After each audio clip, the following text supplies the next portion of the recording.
नमस्कार, देश नहीं झुकने देंगे में बहुत बहुत स्वागत आप सभी का। मैं हूं आपके साथ अमन चोपड़ा। आज सबसे पहले आज की कवर स्टोरी में हम आपको दिखाने जा रहे हैं जिहाद के पोस्टर बॉय मुसलमानों को क्यों भड़काए, अपनी सफाई में क्या कहा मदनी साहब ने और कैसे वो अपने बयान पर आज भी कायम है, इसकी बात। दूसरी बड़ी खबर, संसद में डॉग फाइट कौन राइट, डॉग वाले ड्रामे का डायरेक्टर कौन, इसकी भी बात। कवर स्टोरी नंबर 3, आज सुप्रीम कोर्ट ने रोहिंग्या प्रेमियों को जबरदस्त फटकार लगाते हुए क्यों कहा कि क्या रोहिंग्याओं के लिए रेड कारपेट बिछा दें। कवर स्टोरी नंबर 4, कि क्या पाकिस्तान में साइलेंट कू यानी कि तख्ता पलट सैन्य विद्रोह की शुरुआत हो चुकी है और मुनीर ने पाकिस्तान का आजीवन तानाशाह बने रहने का रास्ता क्या साफ कर लिया है। लेकिन सबसे पहले बात इमरान खान की, जो जेल में बंद है और उनका पहला बयान आया है जिसमें वो कह रहे हैं कि मुझे 3rd डिग्री टॉर्चर दिया जा रहा है और मुझे बस मार देना ही बाकी है। आज की कवर स्टोरी।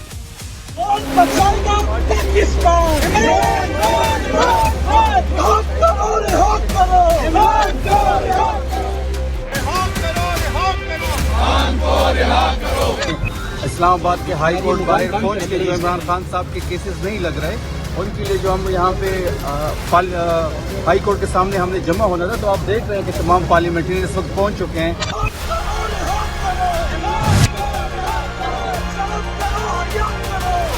मैं हाथ जोड़ के आपसे गुजारिश करता हूं कि कैदी नंबर 804 को कुछ नहीं होगा।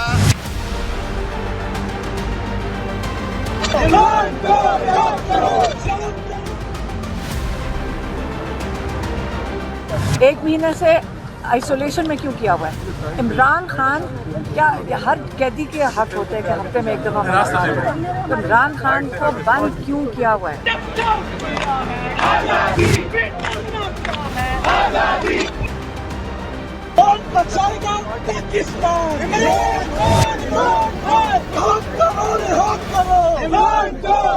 शुरुआत एक बहुत बड़ी खबर के साथ कर रहे हैं। इमरान खान का पहला बयान सामने आ गया है।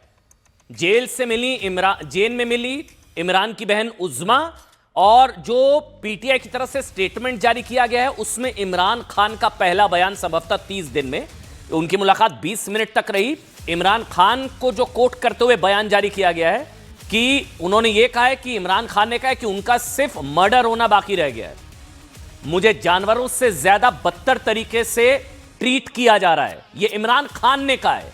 ये पीटीआई की तरफ से ये प्रेस रिलीज जारी की गई है जिसमें इमरान खान की स्टेटमेंट्स जो उन्होंने बयान दिए हैं उनको जारी किया गया है। इमरान खान ने कहा है कि मेरे साथ जानवरों से ज्यादा बदतर सलूक किया जा रहा है, नंबर 1। नंबर 2, उनकी तरफ से कहा गया कि आसिम मुनीर बहुत ज्यादा जालिम तानाशाह है, कहा कि मुझे सिर्फ मारना बाकी रह गया। ये जेल से इमरान खान ने एक संदेश जारी किया है कि मुझे सिर्फ मारना बाकी रह गया है, जानवरों से बदतर सलूक मेरे साथ किया जा रहा है। आसिम मुनीर सबसे ज्यादा जालिम तानाशाह, उन्होंने शब्द का इस्तेमाल किया, जालिम तानाशाह। उनके पास अब सिर्फ मेरी हत्या का विकल्प है। वो कह रहे कि अब इमरान कह रहा है कि मुझे सिर्फ मारना बाकी रह गया है। पिंजरे में बंद करके मुझे यातनाएं दी गई हैं, 5-5 दिन तक मेरे जो जहां पे मुझे रखा गया उसके बिजली काट दी गई, मुझे सिर्फ मारना बाकी रह गया है। अब उनके पास सिर्फ हत्या का विकल्प है, वो मेरी हत्या कर सकते हैं। इमरान खान का स्टेटमेंट आया, ये संभवतः 30-35 दिनों से जो भी ड्रामा चल रहा है पाकिस्तान के अंदर, उसमें पहली बार मुझे यातनाएं दी गई हैं, बिजली इलेक्ट्रिसिटी कट कर दी गई, कमरे की 5 दिन बिजली काट दी गई, जानवरों से बदतर सलूक मेरे साथ किया जा रहा है। ये सब मुनीर करवा रहा है और इमरान खान ने मुनीर के लिए भी संदेश, प्यार भरा संदेश भेजा है कि तू सबसे ज्यादा जालिम तानाशाह है। और इमरान ने कहा है कि मुनीर मानसिक रूप से बीमार है, मानसिक रूप से अस्थिर है। और एक और चीज क्लियर कर दिया, अगर मुझे कुछ हुआ तो मुनीर और डीजीआईएसआई जिम्मेदार होंगे, अगर मुझे कुछ हुआ। दरअसल ये खबर इसलिए महत्वपूर्ण है क्योंकि आज मुलाकात हुई, आज उज़्मा जो कि उनकी बहन है इमरान खान की, उनके साथ मुलाकात हुई, 20 मिनट तक बात हुई और मुलाकात के बाद ये कुछ कहा गया, उनकी बहन की तरफ से कहा गया कि मेरा भाई ठीक है लेकिन उसको टॉर्चर किया जा रहा है, मेंटली टॉर्चर किया जा रहा है। इमरान खान ने अपनी बहन को बताया कि मेरे साथ जानवरों से बदतर सलूक किया जा रहा है, मुझे सिर्फ मारना बाकी रह गया है। मुनीर जो है वो सबसे खतरनाक जालिम तानाशाह है, मानसिक रूप से बीमार है। ये सारी बातें उज़्मा से मुलाकात के दौरान इमरान खान ने कही है। नंबर 1। अब आप समझिए, करीब 1 महीने बाद इमरान खान की बहन की जेल में उनसे मुलाकात हुई। 1 महीने बाद 20 मिनट की मुलाकात।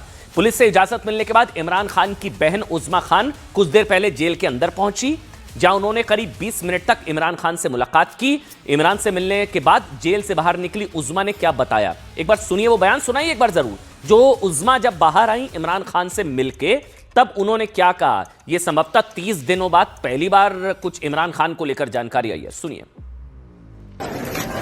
सेहत अल्हम्दुलिल्लाह ठीक है, मगर जहनी वो उन्होंने बड़े गुस्से में थे, कहते हैं कि हमें ये मेंटल टॉर्चर कर रहे हैं और सारा दिन कमरे में बंद, थोड़ा सा बाहर जो निकल सकते हैं, कोई किसी से कम्युनिकेशन नहीं। कहते हैं ये आसिम मुनीर जिम्मेदार है, ये सब कुछ हो रहा है।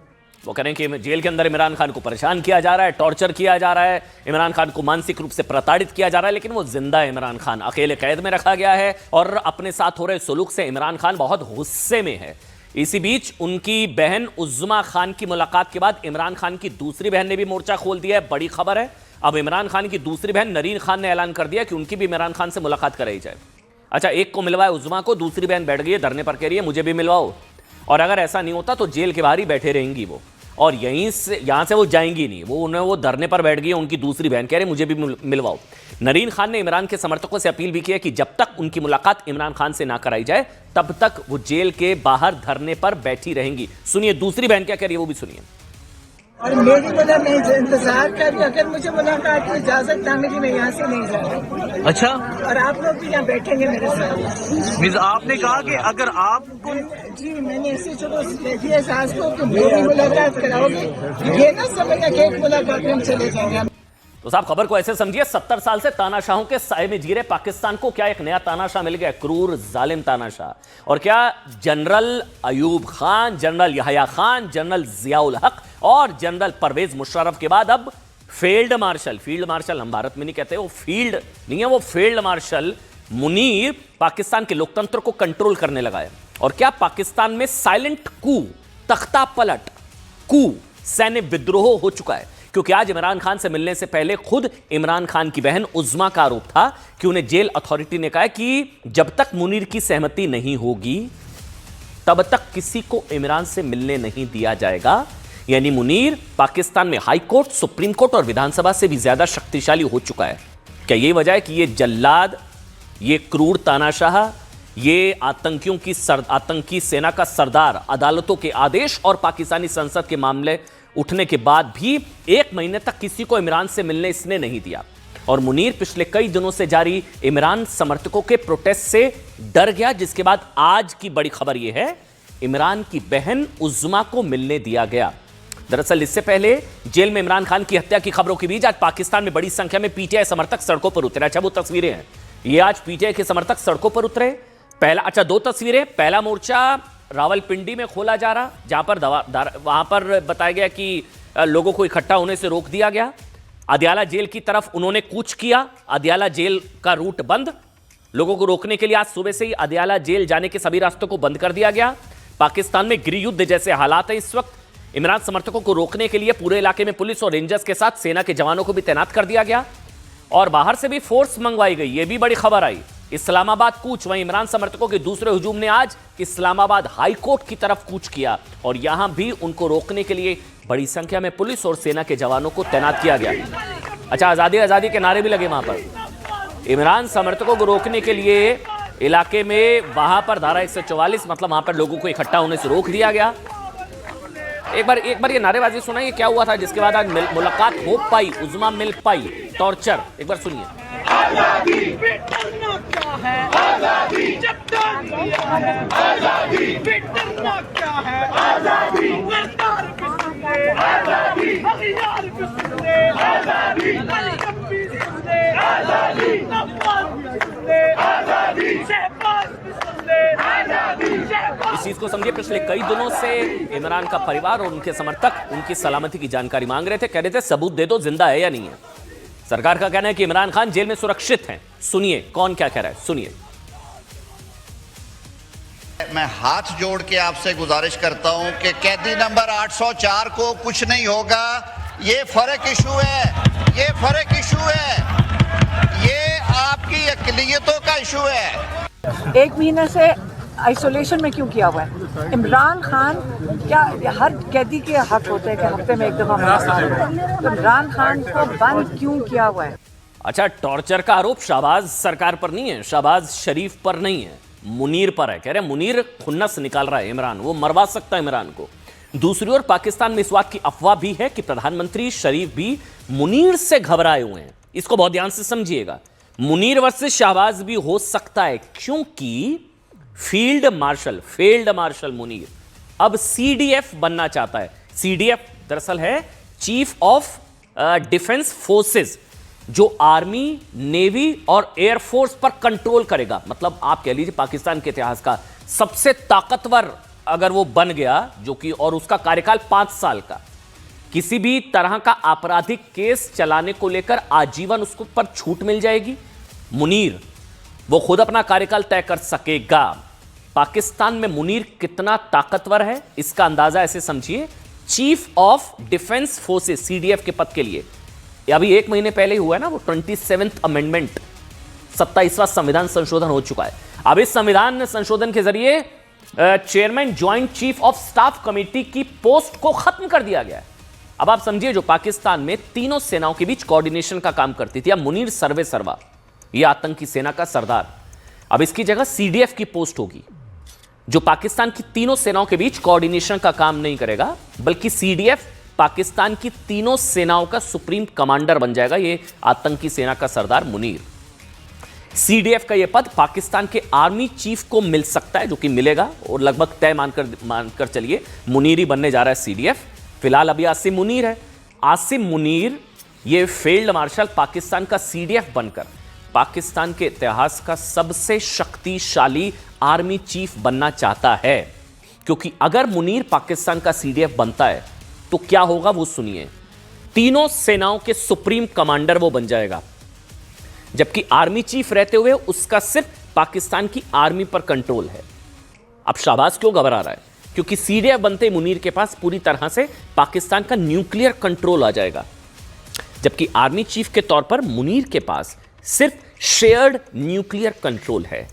सीडीएफ बनने के बाद मुनीर का कार्यकाल न सिर्फ अगले 5 साल के लिए सुरक्षित हो जाएगा, बल्कि एक्सटेंशन के जरिए, वो इसे बताया जा रहा है कि आज कई सीनियर जर्नलिस्ट हमारे साथ जुड़े पाकिस्तान से, उन्होंने कहा वो 28 अमेंडमेंट भी करेगा मुनीर, और वो आजीवन भी वो खुद तय करेगा कि उसको 5 साल हो या वो 10 साल वो आगे भी बढ़ा सकता है, जबकि आर्मी चीफ के तौर पर उसका कार्यकाल 3 से 5 साल तक का ही है। यही नहीं, चूंकि मुनीर फील्ड मार्शल भी है, ऐसे में सीडीएफ बनते ही वो जीवन भर के लिए कोर्ट और कानून की बंदिशों से मुक्त हो जाएगा, जबकि आर्मी चीफ के तौर पर वो कोर्ट और संसद के दायरे में है। मतलब आप समझिए कि हर चीज से इम्यूनिटी उसे मिल जाएगी। जाहिर है अगर मुनीर पाकिस्तान का सीडीएफ बनता है तो वो पाकिस्तान में ना सिर्फ सबसे ज्यादा शक्तिशाली बन जाएगा, जो इमरान कह रहा है कि सबसे जालिम तानाशाह, बल्कि पाकिस्तान में एक तरीके से अघोषित सैन्य शासन की शुरुआत हो जाएगी। इसीलिए कहा जा रहा है एक कू भी हो सकता है, यानी कि तख्ता पलट। यही वजह है कि जिस शाहबाज सरकार ने संसद में नए बिल को मंजूरी दिलाई, शाहबाज, वो अब नोटिफिकेशन पर साइन करने को लेकर हिचकिचा रहे हैं। इस तरह की खबरें आई। मुनीर को इस पद पर बिठाने में वो हिचकिचा रहे हैं। 29 नवंबर को मुनीर का कार्यकाल खत्म हुआ, सीडीएफ बनने का कोई नोटिफिकेशन जारी नहीं हुआ है। ऐसे हालात को टालने के लिए शाहबाज कभी बहरीन, कभी लंदन, कभी विदेशों में जा रहे हैं, नोटिफिकेशन पर दस्तखत ना करना पड़े। इसलिए खबर है कि शाहबाज आज पाकिस्तान लौटकर अपने बड़े भाई नवाज शरीफ और उनकी बेटी मरियम नवाज के साथ इस मुद्दे पर चर्चा भी कर सकते हैं। एक और बड़ी खबर आ रही है, आंदोलन और बड़ा हो गया है। मुलाकात के बाद अब यह बोला जा रहा है कि रिहाई तक आंदोलन जारी रहेगा। ये लीजिए, एक और बड़ी खबर आ रही है। इमरान समर्थकों ने बोल दिया है कि रिहाई तक आंदोलन की वार्निंग दे दी गई है कि जब तक रिहाई नहीं होगी तब तक आंदोलन जारी रहेगा, और इमरान की रिहाई तक यह आंदोलन जारी रहेगा। सुनिए क्या कुछ का आंदोलनकारियों ने।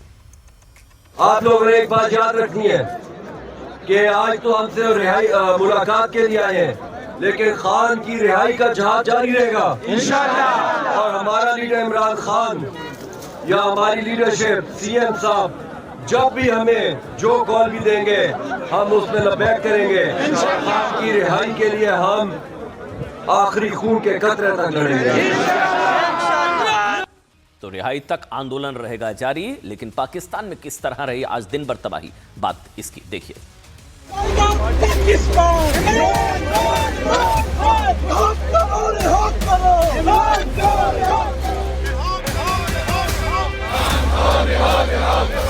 एक महीने से आइसोलेशन में क्यों किया हुआ है? इमरान खान क्या हर कैदी के हक होते हैं कि हफ्ते में एक दफा पाकिस्तान हो?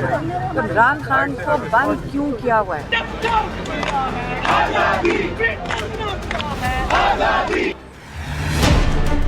जेल में बंद इमरान खान की हत्या की खबरों के बीच आज पाकिस्तान में इमरान समर्थकों का ये रेला है।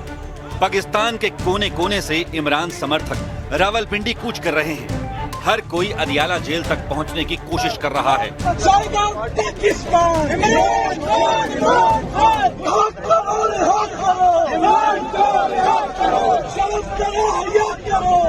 जेल में इमरान खान की हत्या की खबरें आने के बाद पाकिस्तान की शहबाज शरीफ सरकार और फील्ड मार्शल मुनीर के खिलाफ इमरान समर्थकों का ये सबसे बड़ा आंदोलन है। और इस हुजूम का खौफ कितना है, ये इस बात से साबित होता है कि सरकार और सेना ने पूरे रावलपिंडी में धारा 144 लागू कर दी है। अदियाला जेल जाने के हर रास्ते को बंद कर दिया गया है। सड़कों से लेकर गलियों तक चप्पे चप्पे पर मुनीर के सिपाही पहरा दे रहे हैं। पीटीआई कार्यकर्ताओं को रोकने के लिए पुलिस और रेंजर्स के साथ ही आर्मी को भी उतार दिया गया है।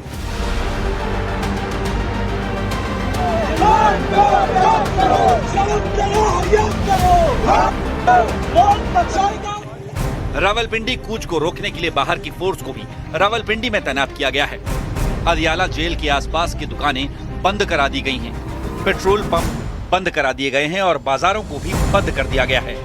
लेकिन इमरान समर्थक किसी भी हद तक जाने को तैयार हैं।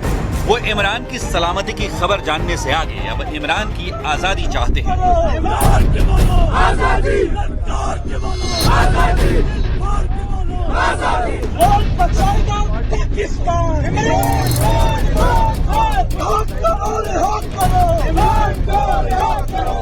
पाकिस्तान की सरकार की मुसीबत सिर्फ रावलपिंडी तक ही नहीं है। एक तरफ बड़ी संख्या में इमरान समर्थक अदियाला जेल पहुंचने की कोशिश कर रहे हैं, तो वहीं इस्लामाबाद में भी हाईकोर्ट तक का कूच किया जा रहा है। और रावलपिंडी की तरह इस्लामाबाद में भी धारा 144 लागू कर दी गई है।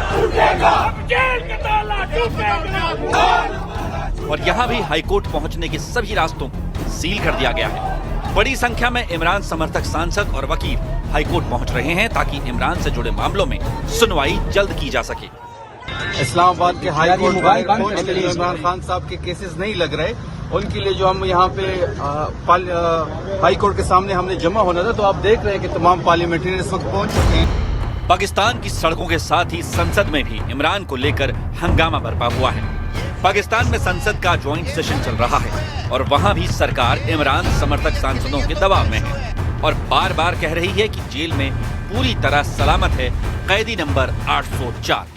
मैं हाथ जोड़ के आपसे गुजारिश करता हूं कि कैदी नंबर 804 को कुछ नहीं होगा। ये फर्क इशू है, ये फर्क इशू है, ये आपकी अक़लियतों का इशू है। चले आगे बढ़ेंगे। आज की दूसरी बड़ी खबर, जुल्म होने पर जिहाद का ऐलान करने वाले जमीयत उलेमा हिंद के अध्यक्ष, बात मौलाना मदनी की। जब जब जुल्म होगा तब तब जिहाद होगा। तो दोबारा कहता हूं, जब जब जुल्म होगा तब तब जिहाद। कम्युनिटी को एक फीलिंग आई है, मैंने उस फीलिंग को एक्सप्रेस किया। यही सलाह देना चाहता हूं कि यहाँ का देश का सनातनी जिस तरीके से आप देश पर टिप्पणी कर रहे हैं, आपके इन बयानों से बहुत खपा है। और मेरा मानना ऐसा है कि अगर ये नहीं सुधरे तो यहाँ का सनातनी सड़कों को ऊपर के इन्हें दौड़ा दौड़ा के मारेगा, दौड़ा दौड़ा के इन्हें पाकिस्तान तक पहुंचाएगा।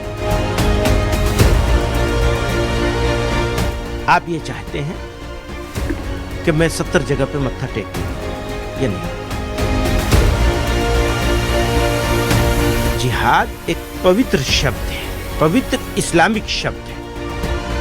इस शब्द को जिस तरह बदनाम किया जा रहा है, ये मुसलमानों के लिए अनएक्सेप्टेबल है।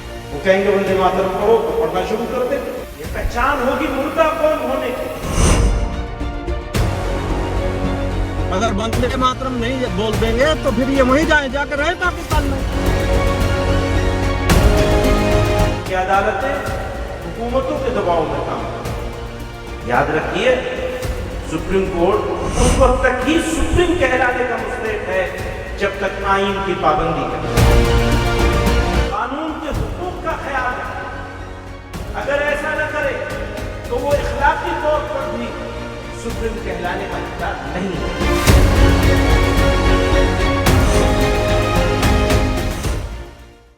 देखिए, जुल्म को जिहाद से जोड़ने वाले कि जब जब जुल्म होगा तब तब जिहाद होगा, ये कहने वाले, जुल्म होने पर जिहाद का ऐलान करने वाले मदनी अपने बयान पर आज भी पूरी तरह से कायम है।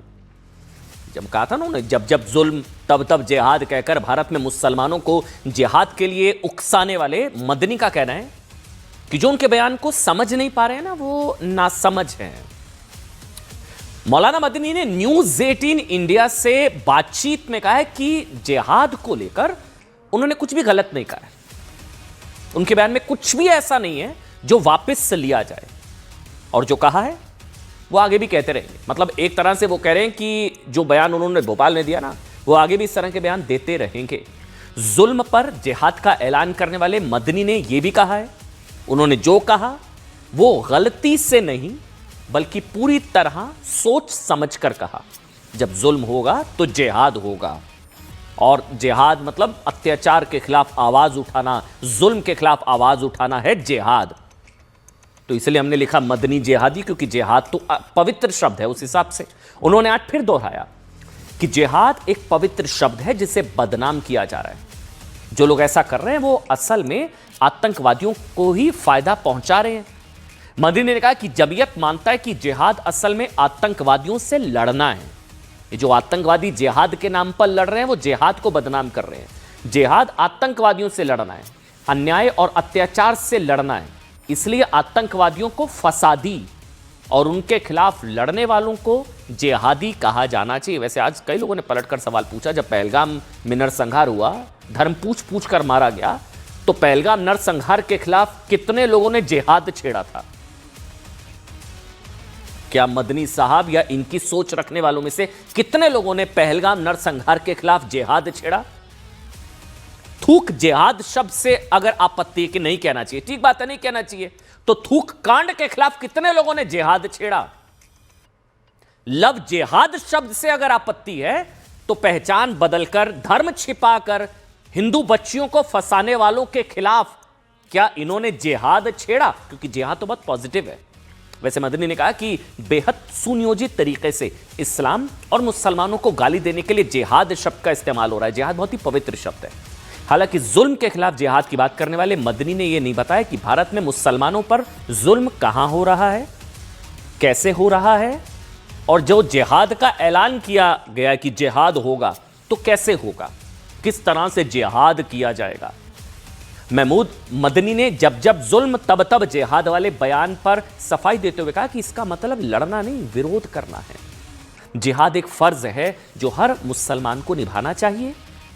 वहीं सुप्रीम कोर्ट विरोधी बयान पर, जो सुप्रीम कोर्ट अब सुप्रीम है या नहीं, वो जो उन्होंने कहा था, उस पर कहा कि वो अब भी अपने बयान पर कायम है और उम्मीदें हैं सुप्रीम कोर्ट से। इसलिए कोर्ट अगर पूछेगा तो वो इसका जवाब देंगे। सुप्रीम कोर्ट को सुप्रीम ना मानने वाले बयान।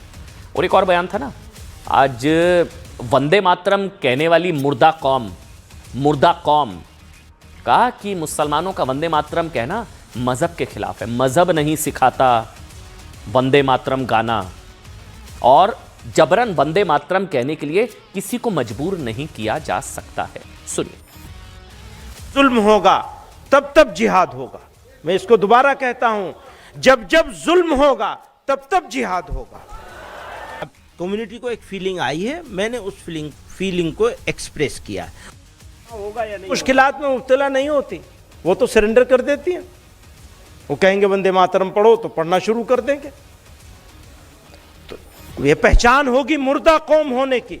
और अगर जिंदा कौम है तो फिर हौसला बुलंद करना पड़ेगा, हालात का मुकाबला करना पड़ेगा। एक खुदा के मानने वाले हैं, एक ईश्वर की पूजा करने वाले हैं। आप ये चाहते हैं कि मैं 70 जगह पे मत्था टेकने लगूं, ये नहीं होगा, ये बिल्कुल नहीं होगा। कोई अगर करना चाहता है करे शौक से, नहीं जबरदस्ती क्यों। याद रखिए, सुप्रीम कोर्ट उस वक्त तक ही सुप्रीम कोर्ट कहलाने का, उस वक्त तक ही सुप्रीम कहलाने का मुस्तहिक है जब तक आईन की पाबंदी करे, कानून के हुकूक का ख्याल रखे। अगर ऐसा ना करे तो वो इखलाकी तौर पर भी सुप्रीम कहलाने का हकदार नहीं है। जिसकी जरूरत होती है उसी के बारे में फीलिंग्स भी आती है। अब कम्युनिटी को एक फीलिंग आई है, मैंने उस फीलिंग को एक्सप्रेस किया और बिल्कुल सही जगह सही तरीके से किया है। हो सकता है मैं गलत हूं, लेकिन मेरी फीलिंग के हिसाब से, मेरी कम्युनिटी के फीलिंग के हिसाब से ऐसा है मदनी साहब, हो सकता है नहीं, आप गलत हैं। अगर देश में आप सुप्रीम कोर्ट को सुप्रीम नहीं मानेंगे तो फिर किसे सुप्रीम मानेंगे? वंदे मातरम कहने वाली अगर मुर्दा कौम है तो अशफाक उल्लाह खान से लेकर जो आज़ादी के लिए लड़े मुस्लिम भाई, वो सारे कौन फिर?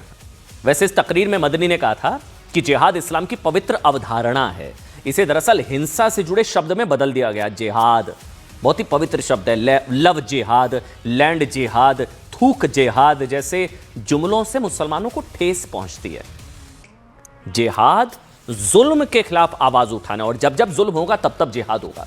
भारत में एक विशेष कौम यानी कि मुसलमानों को टारगेट किया जा रहा है। मुर्दा कौम वंदे मातरम कहने को लेकर सरेंडर कर देती है। मुर्दा कौम जो वंदे मातरम गा रहा है मुस्लिम भाई, वो मुर्दा कौम है इनके लिए। और सुप्रीम कोर्ट तभी सुप्रीम कहलाने का हकदार है जब वो आईन की रक्षा करे, कानून की, संविधान की रक्षा करे। ये समझाएंगे। वैसे इस बयान के बाद जब जबरदस्त विवाद हुआ तो उन्होंने सफाई देते हुए कहा कि जिहाद को बदनाम किया जा रहा है। लेकिन अब सवाल यह है साहब, जिहाद को बदनाम कर कौन रहा है? अगर, चलिए मैं मानता हूं, जो आरिफ मोहम्मद खान साहब ने भी कहा कि अन्याय और अत्याचार के खिलाफ लड़ना ही जिहाद है, ठीक है, तो फिर जिहाद की गलत परिभाषा कहां, कौन बता रहा है? देवबंद में क्या वो किताबें पढ़ाई जा रही हैं जिसका जिक्र मैं नहीं कर रहा हूं, जिसका जिक्र आरिफ मोहम्मद खान ने किया? गलत परिभाषा देवबंद में पढ़ाई जा रही है जो उलट है। अब ये भी सोचिए, जमीयत, ISIS, अलकायदा और लश्कर से जुड़े आतंकवाद के आरोपियों को कानूनी मदद दे चुका है। ये क्या, ये जिहाद की श्रेणी में आता है क्या? यही संगठन जिहाद के नाम पर भारत में आतंकवाद फैलाते हैं, उनको लीगल एड। और सुनिए ना, कन्हैया लाल हत्याकांड है ना, जो गला काटा गया था, जमीयत ने कन्हैया लाल मर्डर पर बनी फिल्म उदयपुर फाइल्स का विरोध किया था, जबकि कन्हैया लाल के हत्यारों के समर्थकों ने इस हत्या को जिहाद बताया था। तो आपको तो कन्हैया की हत्या के खिलाफ बनी फिल्म का उसे तो प्रमोट करना चाहिए था, क्योंकि जिहाद बहुत ही पवित्र शब्द है। बिहार के राज्यपाल आरिफ मोहम्मद खान भी दावा कर चुके हैं कि देवबंद में पढ़ाया जाता है कि गैर मुसलमानों से लड़ना जिहाद है। तो गलत, तो जिहाद को तो बदनाम देवबंद में किया जा रहा है बकौल आरिफ मोहम्मद खान। इस पर मदनी अब तक मौन व्रत पर हैं। वहां जिहाद होना चाहिए ना, और जिहाद होना हुआ क्या? जब कश्मीर में हिंदू नरसंहार हुआ, उसके खिलाफ जिहाद हुआ क्या? जमीयत ने इसके खिलाफ जिहाद क्यों नहीं छेड़ा था? सब सवाल है कि ये सारे सवाल आरिफ मोहम्मद खान ने पूछे हैं। अभी कुछ दिनों पहले जाकिर नाइक ने कहा था कि इजराइल के खिलाफ जिहाद हर मुसलमान का फर्ज है। इजराइल के खिलाफ जिहाद हर मुसलमान का फर्ज है। क्या सही परिभाषा थी, गलत परिभाषा थी? क्या इजराइल के खिलाफ लड़ना जिहाद है? और भारत में गजवाए हिंद के लिए काफिरों यानी कि गैर मुसलमानों की हत्या को जिहाद का नाम देने वालों के खिलाफ जमीयत कब जिहाद करेगी? ये तो सवाल है साहब। दुनिया में हर गैर मुसलमान को मारने को जिहाद बताने वाले ISIS, अलकायदा, बोको हरम के खिलाफ जमीयत का क्या जिहाद का ऐलान हुआ? देखिए, इसके अलावा सुसाइड बॉम्बिंग को शहादत बताने वाले वो डॉक्टर उमर जिसने लाल किला अटैक किया, उसके खिलाफ भी क्या कोई बयान आया? अब तक महमूद मदनी ने नहीं कहा कि यह इस्लाम और मुसलमानों को बदनाम करने की कोशिश है। सवाल पूछे जा रहे हैं। अगर जिहाद पवित्र शब्द है तो लव जिहाद और आतंकवाद के मुद्दों पर मदनी ने कभी जिहाद क्यों नहीं किया? अल फलाह यूनिवर्सिटी, अगर मैं गलत नहीं हूं, अल फलाह का भी सपोर्ट किया था जमीयत ने, मदनी साहब ने। अल फलाह जहां से कट्टर डॉक्टर निकले, लैब से आतंकी तैयार हो रहे थे, जगह जगह अहमदाबाद ब्लास्ट का आतंकी पकड़ा गया, उसका भी पता लगा, उसने बीटेक किया अल फलाह से, अल फलाह को सपोर्ट किया। वो क्या जिहाद की श्रेणी में आता है? साहब, कुछ हिंदू धर्मगुरुओं ने कहा कि मदनी की विचारधारा बगदादी से मिल रही है। बगदादी हमारे जो मदनी जी है वो हमेशा बयान देते रहते हैं। उनका काम है महीने में कोई ऐसा बयान देंगे जो हिंदू मुस्लिम के लिए हो। वो हमेशा चाहते हिंदू मुस्लिम विवाद होना चाहिए ताकि उनको फायदा हो जाएगा। और मैं भी आपको ये कहना चाहूँगा, वो सपा के एजेंट है, ऐसी बातें करते रहते हैं। मदनी की मानसिकता दूषित है। मदनी चाहते हैं कि भारत इस्लामीकरण राष्ट्र हो जाए। मदनी चाहते हैं कि भारत में रहने वाले हर तबका का व्यक्ति इस्लाम स्वीकार कर ले। और संगीत सोम जो कह रहे थे कि इनको दौड़ा दौड़ा कर, मार मार कर, पीट पीट कर इनको पाकिस्तान जो है पहुंचा देंगे सनातनी, उनसे भी हमने थोड़ी देर पहले बात की। सुनिए संगीत सोम। नेता संगीत सोम आपको याद होगा जो कह रहे थे कि वो पाकिस्तान दौड़ा दौड़ा कर, सनातनी पीट पीट कर, इनको मार मार कर पाकिस्तान छोड़कर आएंगे, जो बयान दिया था। हमारे साथ इस वक्त जुड़ चुके हैं संगीत सोम साहब, बीजेपी के नेता हैं। संगीत सोम साहब, प्लान आपका कहां तक पहुंचा है? वो मदनी को आप दौड़ा दौड़ा कर, मार मार कर, पीट पीट कर पाकिस्तान छोड़ने वाले थे, क्या हुआ उसका? तो क्या अमन जी मुझे ये बताइए कि देश के सनातनियों ने, जो देश सनातनियों का देश है, क्या उन्होंने ये ठान लिया है कि ये बीमार कौम के बीमार मौलाना ये जिस तरीके से वंदे मातरम के लिए, हिंदुओं के लिए जिस तरीके के शब्द यूज करेंगे, तो क्या पब्लिक ऐसे ही देखती रहेगी? क्या आप क्या चाहते हैं कि लोग पिटते रहें, ये 2-2 टके के मौलाना बैठ के कुछ भी कहते रहें, और आप क्या चाहते हैं कि हम लोग सुनते रहें? तो फिर आप में और उनमें क्या फर्क? फिर आपकी भी वही भाषा, जो उनकी भाषा, 2 टके के मौलाना जैसी भाषा आप इस्तेमाल कर रहे हैं, फिर आप में और उनमें क्या फर्क रह जाएगा? फिर आप भी वही बात कर रहे हैं फिर। नहीं, हम देखिए मेरी बात सुनिए ना आप। अब हमने आज तक कब कहा कि हम संविधान के बाहर जाके कुछ भी करेंगे? ये संविधान की बात तो आप करते हैं। जब ये संविधान की बात करते हैं तो तब ये, जब संविधान की बात करते हैं तो 4 बीवी की बात क्यों नहीं करते? ये संविधान की बात करते हैं तो कहीं संविधान में लिखा है कि हम 4 बीवी रखेंगे? नहीं, मतलब आप मन बनाए बैठे हैं, सीधा बोलिए ना, मन बनाए बैठे हैं, पाकिस्तान छोड़कर ही आएंगे, मारेंगे पीटेंगे। तो ये मारना पीटना, दौड़ा दौड़ा कर पाकिस्तान छोड़कर आना, फिर इसी बात से ये लोग डराते हैं कि देखो मुसलमानों का क्या हाल कर रखा है। बीजेपी के नेता ऐसे धमकाते हैं, मतलब आप छोड़कर ही आएंगे पाकिस्तान? नहीं, बिल्कुल सनातनियों ने मन बना रखा है। आप पब्लिक में नहीं रहते ना। पब्लिक कितनी उग्र है, हम ही लोग तो हैं जो पब्लिक को संभाल के रखते हैं। पब्लिक इतनी उग्र है इस मौलाना के बयान पे कि आप समझ नहीं सकते पब्लिक क्या कर रही है। पब्लिक सड़कों पर उतरने को तैयार है। जो हमने कहा पब्लिक वही करने के लिए तैयार है। लाहौर छोड़ पाएगी, लाहौर से नीचे नहीं छोड़ेगी। फिर आप ध्यान रखना, फिर वहीं जाएंगे। अगर वंदे मातरम नहीं बोल देंगे तो फिर ये वहीं जाकर रहे पाकिस्तान में। काहे फिर यहाँ संविधान की बात करते हैं, उसकी बात करते हैं।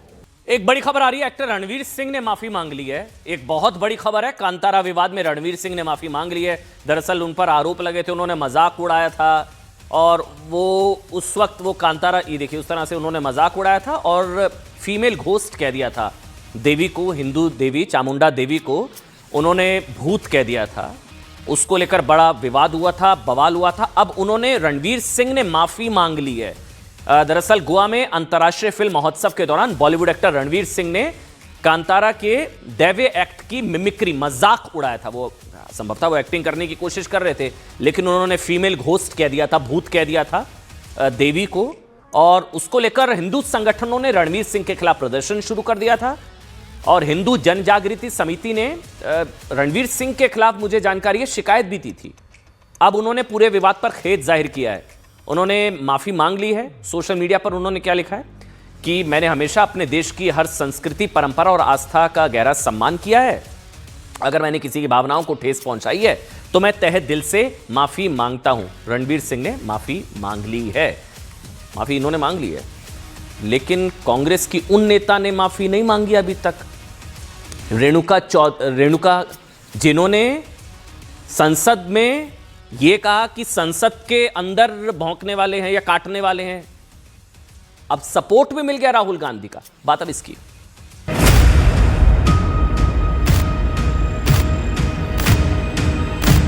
क्या कर दिया बेचारे कुत्तों ने? यहाँ आया था क्या? हाँ सर, यही है। अलाउड नहीं है, ऐसा कोई रूल बुक में नहीं है, बट पेट अलाउड नहीं है। पेट अलाउड नहीं है, पेट अंदर अलाउड नहीं है। मैं उन शब्दों का ना तो प्रयोग करूंगा और ना गुस्से से कुछ कहूंगा, मगर मुझे दुख लगता है कि कांग्रेस के हताशा का स्तर ये हो सकता है कि इस बात की चर्चा चल रही है, असली डसने वाले और काटने वाले पार्लियामेंट में बैठे हैं, सरकार चलाते हैं। देश को शर्मसार कर रहे हैं, अपने खुद लोकतंत्र का पे कुठाराघात कर रहे हैं और इस पार्लियामेंट का अपमान कर रहे हैं। उनके खिलाफ कार्रवाई होनी चाहिए। उन्होंने इससे पहले भी हमारे सेना के जवानों का मजाक उड़ाया है, ऑपरेशन महादेव, ऑपरेशन सिंदूर में। तो ये कांग्रेस की मानसिकता है। देखिए, कांग्रेस सांसद रेणुका चौधरी के संसद परिसर में कुत्ता लाने को लेकर शुरू हुए विवाद में आज राहुल गांधी जी की भी एंट्री हो गई। जो रेणुका चौधरी ने कहा काटने वाले संसद में है। अब तक रेणुका चौधरी के बयान पर बवाल मचा था, जिसमें उन्होंने देश के माननीय सांसदों की तुलना कुत्ते से कर दी थी। कहा कि असली काटने वाले संसद के अंदर बैठे हैं, लेकिन संसद और देश के चुने हुए प्रतिनिधियों के खिलाफ इस अमर्यादित टिप्पणी को लेकर आज राहुल गांधी ने संसद परिसर में जो बयान दिया, उससे यह स्पष्ट हो गया कि यह सिर्फ रेणुका चौधरी की सोच थी या और भी लोगों की। उनका बयान राहुल के इशारे पर दिया गया था, ऐसा बीजेपी कह रही है। आज राहुल गांधी ने संसद परिसर में पहुंचते ही पत्रकारों से बातचीत की। कहा कि dog is the main topic of today, dog is the main topic of today. उन्होंने मजाकिया लहजे में कहा। उन्होंने पत्रकारों से पूछा, बेचारे कुत्ते ने क्या कर दिया, क्या यहां डॉग अलाउड नहीं है? उन्होंने पूछा, क्या डॉग अलाउड नहीं है? आगे उन्होंने कहा अंदर अलाउड है, अंदर अलाउड है। इसके बाद उन्होंने कहा कि आजकल भारत इन्हीं मुद्दों पर चर्चा कर रहा है। रेणुका चौधरी ने क्या कहा, काटने वाले अंदर। राहुल गांधी ने आगे यह कहा कि यहां क्या डॉग अलाउड नहीं है, अंदर अलाउड है। भारत आजकल इन्हीं मुद्दों पर चर्चा कर रहा है। यह कहते हुए राहुल गांधी संसद के अंदर चले गए। उन्होंने अपनी बॉडी लैंग्वेज से यह भी साफ कर दिया कि रेणुका चौधरी के उस बयान को, जिसे बीजेपी सांसद संसद में काम करने वाले कर्मचारियों, सुरक्षा कर्मियों का अपमान बता रही है, उससे कम से कम राहुल गांधी को कोई आपत्ति नहीं। वो कह सकते थे गलत बयान है, बल्कि उन्होंने खुला समर्थन कर दिया।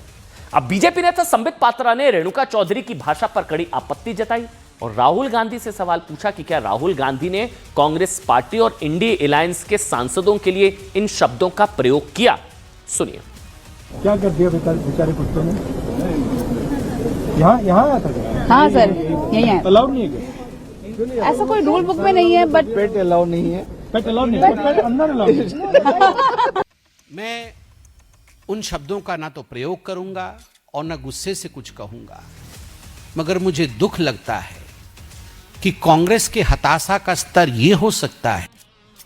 और एक बड़ी खबर आपको बता दें, बीजेपी ने एक नया पोस्टर जारी कर दिया दरअसल एसआईआर को लेकर। वो पोस्टर आपको दिखाते हैं। ये बीजेपी ने एसआईआर को लेकर नया पोस्टर जारी किया। पोस्टर के साथ बीजेपी ने विपक्षी नेताओं पर साधा निशाना। एसआईआर से सबसे ज्यादा तकलीफ घुसपैठियों के इन हमदर्दों को। एक बार दिखाइए पोस्टर, मुझे हटाइए, ब्रेकिंग रखिए और ये पोस्टर रखिए जरा, एक मिनट मुझे हटा दीजिए। ये घुसपैठियों के भाईजान, ये बीजेपी ने एक नया पोस्टर जारी किया है एसआईआर को लेकर। जो कवायद चल रही है, आर पार की लड़ाई चल रही है, उसमें बीजेपी की तरफ से पोस्टर जारी किया गया। बीच में राहुल गांधी है। एक मिनट दिखाइए, मुझे हटा दीजिए भाई स्क्रीन से, और पोस्टर लोग देख पाए जो बीजेपी ने जारी करा है। बीच में राहुल गांधी हैं, अखिलेश यादव, अच्छा अरविंद केजरीवाल जी को भी लगाया है और लिखा है घुसपैठियों के भाईजान। नीचे जो है और भी नेता है, ममता बनर्जी वगैरह, लेकिन राहुल गांधी को लीड पोजीशन में सबसे आगे रखा है। और ये इसमें लिखा गया कि एसआईआर से सबसे ज्यादा तकलीफ घुसपैठियों के इन हमदर्दों को है। ये पोस्टर बीजेपी ने जारी किया। पोस्टर में ममता बनर्जी, राहुल गांधी, अखिलेश यादव, केजरीवाल नजर आ रहे हैं और इसी को लेकर आज बवाल भी हुआ। मामला सुप्रीम कोर्ट में पहुंचा। रोहिंग्याओं को लेकर क्या कुछ आज सुप्रीम कोर्ट ने टिप्पणी की है, वो हम आपको दिखाते हैं।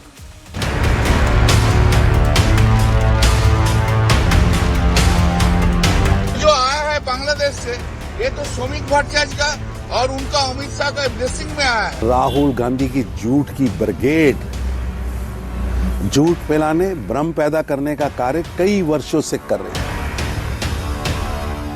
अरे इंसान हैं तो व्हाई कांट ह्यूमन बीइंग्स? अल्लाह ने ये धरती बनाई है इंसानों के लिए, ये हैवानों के लिए तो नहीं बनाई है, इंसानों के लिए बनाई है। अरे एक इंसान अगर एक जमीन पे खड़ा है तो उसको इतनी बुरी तरह से उसको खदेड़ के। देखिए, रोहिंग्याओं के लिए जिन लोगों का या घुसपैठियों के लिए जिन लोगों का कलेजा मुंह को आ रहा है, दिल पसीज रहा है, उन लोगों का दिल दुखाने वाली खबर है साजा। ये घुसपैठिया प्रेमियों का दिल दुखाएगी ये खबर, क्योंकि आज सुप्रीम कोर्ट ने घुसपैठिया रोहिंग्याओं के लिए इतनी सख्त टिप्पणी की है ना, इतनी सख्त टिप्पणी, जिसकी वजह से रोहिंग्याओं को भारत में बसाने की वकालत करने वालों के पेट में जबरदस्त मरोड़े पड़ रहे होंगे। सुप्रीम कोर्ट ने कहा है, देश की सर्वोच्च अदालत ने। अब कहेंगे, कुछ लोग कहेंगे मदनी टाइप कि सुप्रीम कोर्ट को इसलिए सुप्रीम नहीं मानते हैं वो, लेकिन सुप्रीम कोर्ट ने क्या कहा कि क्या हमें घुसपैठियों और रोहिंग्याओं के लिए रेड कारपेट बिछाना चाहिए, लाल कालीन बिछा दें। सुप्रीम कोर्ट ने यह टिप्पणी उस रोहिंग्या हित वाली याचिका को लेकर की जिसमें 5 रोहिंग्याओं के गायब हो जाने से परेशान कुछ लोगों ने सुप्रीम कोर्ट में याचिका लगाई थी, उन्हें ढूंढने की मांग की गई थी। इस याचिका पर अब सुनिए, सुप्रीम कोर्ट के चीफ जस्टिस सूर्यकांत ने याचिकाकर्ता से कहा, आप जानते हैं कि ये लोग घुसपैठिए हैं? सीजे सूर्यकांत, उन्होंने पूछा, आप जानते हैं ये लोग घुसपैठिए हैं? अगर कोई गैर कानूनी तरीके से हमारे देश में घुसता है तो क्या आप चाहते हैं कि हम घुसपैठियों के लिए रेड कारपेट बिछाएं? ये बहुत सख्त टिप्पणी है, वो भी तब जब देश में SIR हो रहा है। बंगाल, वहां बॉर्डर पर बांग्लादेश के कितने घुसपैठिए बैठे हुए हैं। कोर्ट ने कहा कि घुसपैठियों के लिए रेड कारपेट बिछा दें। हमारे नॉर्थ का बॉर्डर बहुत सेंसिटिव है, देश में क्या क्या हो रहा है, ये कोट अनकोट मैं CJI की टिप्पणी बता रहा हूं। कुछ लोग कहेंगे कि अब फिर सुप्रीम कोर्ट सुप्रीम नहीं मानेंगे, कुछ लोग मदनी टाइप, लेकिन सुप्रीम कोर्ट ने कहा कि नॉर्थ बॉर्डर बहुत सेंसिटिव है, देश में क्या क्या हो रहा है आप जानते हैं। कोर्ट ने याचिकाकर्ता से कहा कि घुसपैठिए बॉर्डर पर सुरंग के जरिए देश में घुसते हैं और फिर आप कह रहे हैं कि उन्हें खाना, आश्रय, बच्चों के लिए शिक्षा दो। क्या हम कानून को इतना खींच दे? मतलब हैबियस कॉर्पस जैसी बातें बहुत काल्पनिक है। ये सारी चीजें टिप्पणी आज CJI की तरफ से की गई।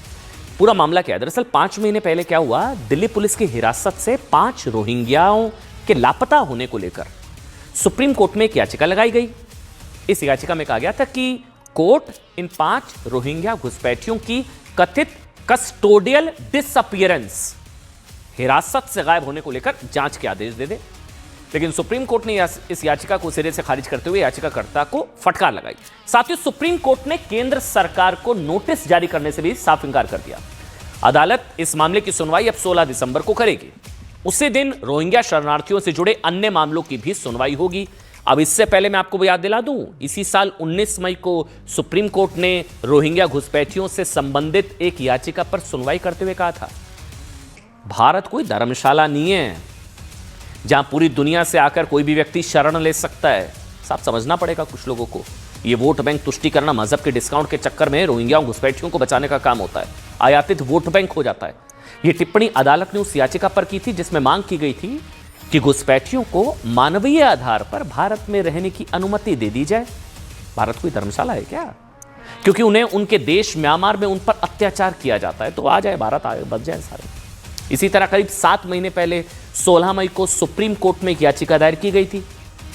आरोप था कि भारत सरकार ने 43 रोहिंग्या शरणार्थियों को जबरन समुद्र में फेंककर म्यांमार भेज दिया है। यह भी कहा गया इन शरणार्थियों में महिलाएं, बच्चे, बुजुर्ग और कैंसर जैसी गंभीर रोगों से पीड़ित लोग शामिल थे। सुप्रीम कोर्ट ने जबरदस्त फटकार लगाई। जस्टिस सूर्यकांत ने कहा था कि यह बहुत खूबसूरती से गढ़ी गई कहानी है। जस्टिस कांत ने याचिकाकर्ता से पूछा कि रोहिंग्या घुसपैठियों को समंदर में फेंकते वक्त किसने देखा? साहब, सुप्रीम कोर्ट शुरुआत से घुसपैठियों को लेकर बहुत सख्त रहा है। कहा कि घुसपैठियों को समंदर में फेंकने का वीडियो किसने रिकॉर्ड किया? इस पर याचिकाकर्ता ने संयुक्त राष्ट्र की रिपोर्ट का हवाला दिया। हमारे देश में इस तरह के लोग हैं साहब, जिनका दिल जो है ना पसीजता है घुसपैठियों के लिए कि इनको ना हाथ लगाओ, अपने घर में नहीं रखेंगे। जिस पर 3 जजों की बेंच ने कहा कि देश से बाहर बैठे लोग हमारे संप्रभुता को चुनौती नहीं दे सकते हैं। सब सोचने वाली बात यह कि भारत में ये घुसपैठिया लॉबी, रोहिंग्या लॉबी इतनी स्ट्रांग है ना, आप सोचिए, जिन्हें अपने देश के बच्चों से ज्यादा लापता रोहिंग्याओं की चिंता है। वो आपके बच्चों का हक मार रहे हैं, अधिकार मार रहे हैं, लेकिन आपको उनकी चिंता कि इन्हें मत हाथ लगाओ। इसके लिए सीधे सुप्रीम कोर्ट तक पहुंच जाते हैं। जबकि दिल्ली में ही बच्चों के लापता होने की एक रिपोर्ट जानते हैं क्या कहते हैं? ये रोहिंग्या लापता हो गए, बड़ा दर्द हो रहा है, लेकिन दिल्ली में पिछले 10 साल में 1,80,000 बच्चे लापता हो चुके हैं, जिसमें से 50,000 का कोई पता नहीं है। लेकिन साहब, ये मुद्दा नहीं है देश के बच्चों के लापता होने को लेकर चिंता हो ना हो, रोहिंग्याओं के लापता होने की बड़ी चिंता है। तभी आज कोर्ट ने कहा रेड कारपेट बिछा दे। भारत में बच्चों को छोड़कर रोहिंग्याओं के लिए परेशान ये कौन लोग हैं, इसका अंदाजा आपको कांग्रेस समर्थक और योजना आयोग की पूर्व सदस्य, ये बहुत जरूरी है बयान, सैयदा हमीद के एक पुराने बयान से लग सकता है। रोहिंग्याओं को निकाले जाने का विरोध करते हुए कहा था कि धरती अल्लाह ने बनाई है, इसलिए सभी को यहां रहने का हक है। दूसरी ओर रोहिंग्याओं पर सुप्रीम कोर्ट की सख्त टिप्पणी से टीएमसी भी नाराज है। कल्याण बनर्जी ने विवादित बयान देते हुए कहा कि आजकल टीआरपी बढ़ाने वाले जजमेंट दिए जाते हैं, जज बहुत बोलने लगे हैं आजकल साहब, इसलिए हमने लिखा है जजों से हेट, रोहिंग्याओं के लिए रेड कारपेट। कल्याण बनर्जी और किस तरह से रोहिंग्याओं के लिए दिल पसीजता है कुछ लोगों का, सुनिए। पहले जो था हमारा इंडियन जुडिशियरी में, जज लोग कम बात करते थे और जजमेंट का जो बोलना है वो बोलते थे। अभी क्या हो गया, पूरा टेंडेंसी बदल गया। आजकल जज लोग ज्यादा बात करते हैं टीआरपी बढ़ाने के लिए, जजमेंट नहीं देते हैं। ममता बनर्जी की तृणमूल कांग्रेस की शेख शाहजहां जैसे गुंडे वो रोहिंग्या को पश्चिम बंगाल में लाकर सारे भारत में फैलाने का काम कर रहे हैं। इसीलिए ममता बनर्जी उनको एसआईआर से